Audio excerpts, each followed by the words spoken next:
வணக்கம். ஸோ பாண்டிய நாடு திவ்ய தேசங்கள்ல நம்ம அடுத்து பார்க்க போற ஸ்தலம் திருப்புளியங்குடி அப்படிங்கிற ஸ்தலம். இது நவகிரக கோயில்ல புதனுக்கான ஸ்தலம்.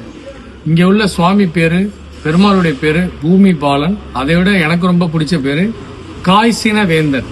காய்சின வேந்தர் இந்த பேர் ஒரு யூனிக்கான பேருங்க. அதாவது கருடன் பிற்காலத்துல தான் பெருமாளுடைய வாகனமா நம்ம எல்லா கோயிலையும் கருடன்னு சொல்றோம். பட் கருடனுக்கு முன்னாடியே பெருமாளுக்கு ஒரு வாகனம் இருந்திருக்கு. அதுக்கு பேர் காய்சினம்னு பேர். அது ஒரு பறவை. அந்த காய்சினம்ங்கிற பறவையை பெருமாள் ஆதி காலத்துல அதை தான் தன்னுடைய வாகனமா வச்சிருந்திருக்காரு. அது வச்சிருந்த ஒரே ஸ்தலம் இதுதான். அதனாலதான் இங்க இருக்க பெருமாளுக்கு காய்சின வேந்தன் அப்படின்னு சொல்லி பேரு. இந்த விஷயம் ரொம்ப பழமையான ஒரு சுவடிகள்ல படிச்சேன். சாதாரணமா நீங்க தல புராணத்திலேயோ புத்தகங்கள்லயோ அது இருக்காது. அவ்வளவு பழமையான விஷயம் அது.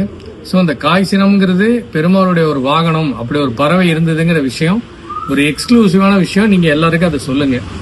ஸோ இந்த காய்சினம்ங்கிற அந்த பறவை மேல பெருமாள் இந்த ஸ்தலத்துக்கு வந்ததுனால காய்சின வேந்தன் அப்படின்னு பேரு. இன்னொரு பேரு பூமி பாலன் அப்படின்னு சொல்லி அவருக்கு இன்னொரு பேரு இருக்கு இங்க. அதாவது இவர் என்ன பண்றாரு, பெருமாள் எப்ப பார்த்தாலும் மகாலட்சுமியை வச்சுட்டு சுத்திட்டு இருக்காருன்னு சொல்லி அவருடைய இன்னொரு மனைவியான பூமாதேவி கோச்சிட்டு போயிடுறாங்க.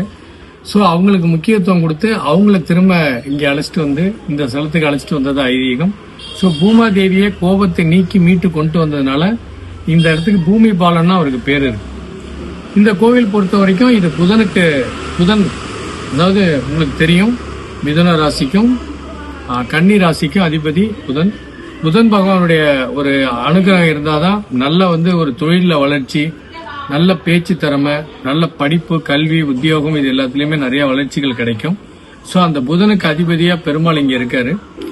இங்க பாத்தீங்கன்னா ஒரு நாள் இந்திரன் என்ன பண்ணிடுறான் தெரியாம ஒரு ஆண் மானும் பெண் மானும் ஒன்னா இருக்கும்போது அந்த ஆண் மானோட தலையை தெரியாம துண்டிச்சிடறான். அதனால அந்த மான் இந்திரனை சபிச்சிடுது. இந்திரன் இங்க உள்ள பெருமாளை வழிபட்டுதான் அந்த சாப விமோசனம் பெற்றோம். அதனால இந்திரன் பூஜை பண்ண சாபங்களை நீக்கக்கூடிய கோயிலாக இந்த திருத்தலம் இருக்கு.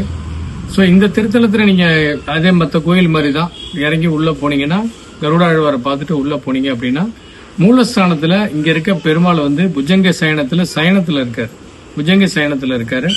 இந்த பெருமாளை தரிசனம் செய்துவிட்டு நல்லா கவனிங்க. சுத்தி வரும்போது நம்ம நேரா எல்லா கோயிலையும் பார்த்தா பெருமாளுடைய பாத தரிசனம் கிடைக்கும். இந்த கோயில அந்த ஒரு பாதம் தான் தெரியும். ஸ்ட்ரெயிட்டா நின்று பார்த்தோம்னா கோயிலை சுத்தி வரும்போது அந்த சைட்ல பெருமாளுடைய காலை எந்த பக்கம் நீட்டி இருக்கோ அங்க ஜன்னல் மாதிரி இருக்கும். அதுல படியில ஏறி அந்த ஜன்னல் வழியா பார்த்தா பெருமாளுடைய 2 பாதங்களையும் சைட்ல இருந்து பார்க்கலாம். மறக்காம இந்த ஸ்தலத்துக்கு போறவங்க இந்த புளியங்குடி போய் காய்சின வேந்த பெருமாளை பாக்குறவங்க அவருடைய பாத தரிசனம் சைடு ஜன்னல் வழியா அவருடைய கால்களையும் நேரடியா பார்க்கலாம். ரொம்ப அற்புதமான தரிசனம். பெருமாளுடைய அந்த பாத திருவடிகள் தரிசனம் நம்ம எல்லாருக்கும் முக்தியும் வைகுண்ட பதவியும் கொடுக்குங்கிறது ஐதீகம். சோ புதனுக்கு அதிபதியான செல்வத்துக்கு அதிபதியான பெருமாளை இங்க வணங்கி நான் சொன்ன மாதிரி அந்த காய்சினம்ங்கிற பழமையான பறவையும் மனதாரங்க நினைத்து பெருமாளை வழிபட்டு தாயார் இங்க மலர்மகள் நாச்சியார்ங்கிற பேர்ல இருக்காங்க. ரொம்ப அற்புதமான பேர் மலர்மகள் நாச்சியார். தாயாரையும் வழிபட்டு அனைத்து செல்வங்களும் பெருமாறும்.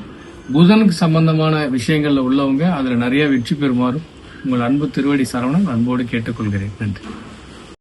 இது போன்ற ஆன்மீக செய்திகளை தொடர்ந்து காண திருவடி சரவணன் சேனலை லைக் பண்ணுங்க, ஷேர் பண்ணுங்க, சப்ஸ்கிரைப் பண்ணுங்க.